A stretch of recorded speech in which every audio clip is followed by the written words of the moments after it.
আসসালামু আলাইকুম। আজকে দেখলাম যে আমার ইপিএস এর রোস্টারভুক্ত ভাইয়েরা ওনারা আপনার আন্দোলন করতেছে। ওনারা যে আসিফ নজরুল স্যারের 20 লাখ টাকা আপনার ইয়ের কথা বলছে, জামানতের কথা বলছে, এ নিয়ে বিশাল প্রতিবাদ জানিয়েছিলেন।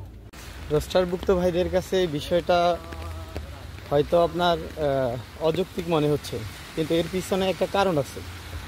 সেই কারণটা হচ্ছে আমার দেখা, আমার পার্শ্ববর্তী যারা যে ভাইয়েরা কুরিয়াতে ছিলেন তারা তাদের বিচার মেয়াদ শেষের পরে অধিকাংশই দেশে ফিরে যান নাই।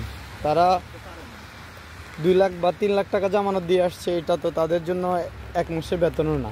তো সেই জন্য তারা হয় জিওয়ান করে থেকে গেছেন, আর না হলে অবৈধভাবে থেকে গেছেন।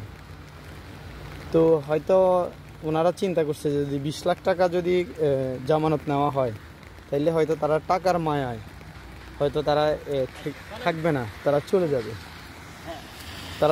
এই জন্যই হয়তো ওনারা এই চিন্তাধারা থেকে বলছে।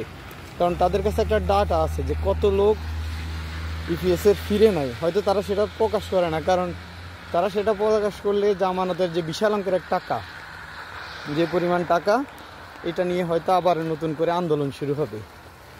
এই জন্যই তারা এই কথাটা বলছে যে 20 লাখ টাকার মতো করে জামানত রেখে অথবা 10 লাখ টাকা জামানত রেখে এদেরকে পাঠাতে হবে। এই যে রোস্টার হয়ে আছে, লোক টানতেছে না, এই জন্য কি একমাত্র ইপিএস দায়ী?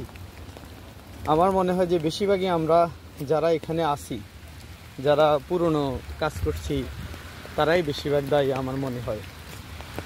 কারণ আমার দেখা, আমার আশেপাশে কেউই ফিরে যান নাই। ভিসা শেষ, ওনারা হয় জীবন করছেন, আর না হলে দেখছি সবাই জীবন করছেন, যতদিন পর্যন্ত থাকতে পারছেন থাকছেন, তারপরে অবৈধ পর্যন্ত হয়ে গেছেন, এরকম লোক আছে। এটাই হচ্ছে হয়তো ওনার মূল উদ্দেশ্য। আমি হয়তো জানি না, বিষয়টা আমার মনে হয় যে এমনই হবে। তবে যারা আন্দোলনকারী আছেন, এই আন্দোলন হয়তো আমাদের দেশের জন্য আরও বেশি দুর্ভোগ বয়ে আনবে। আমাদের ইপিএসের যে দরজা, ওটা হয়তো ব্যান্ডও হয়ে যেতে পারে অদূর ভবিষ্যতে, আমরা জানি না সেটা। যে ভাইরা আন্দোলনে আছেন, আমার মনে হয় না যে এই আন্দোলন আমাদের দেশের জন্য ভালো কিছু বয়ে আনবে। কারণ বয়েসেলের কোনো একটা ভিসা ইস্যু করার কি কোনো ক্ষমতা আছে? মোটেও নেই। তাহলে আপনারা ওখানে আন্দোলন করে লাভ কি? কারণ ওরা তো আপনাদেরকে যখন পরীক্ষা হয়েছে, পরীক্ষা হওয়ার পরে, পাশ করার পরে সবাইকে তো বলছে যে এটা আপনার কোরিয়া যাওয়ার নিশ্চিত করে না, এটা আপনি কোরিয়া যাওয়ার কোনো নিশ্চয়তা নেই, এটা তো ওরা সবাই বলে দিচ্ছে। তারপরেও আন্দোলন করছেন আপনাদের নিজেদের মতামত থেকে। তবে এটা করে হয়তো অদূর ভবিষ্যৎ কোরিয়ার দরজায় বন্ধ করে দিচ্ছেন এটা। ওয়ালাইকুম আসসালাম ভাই, কে হাল হে ভাই?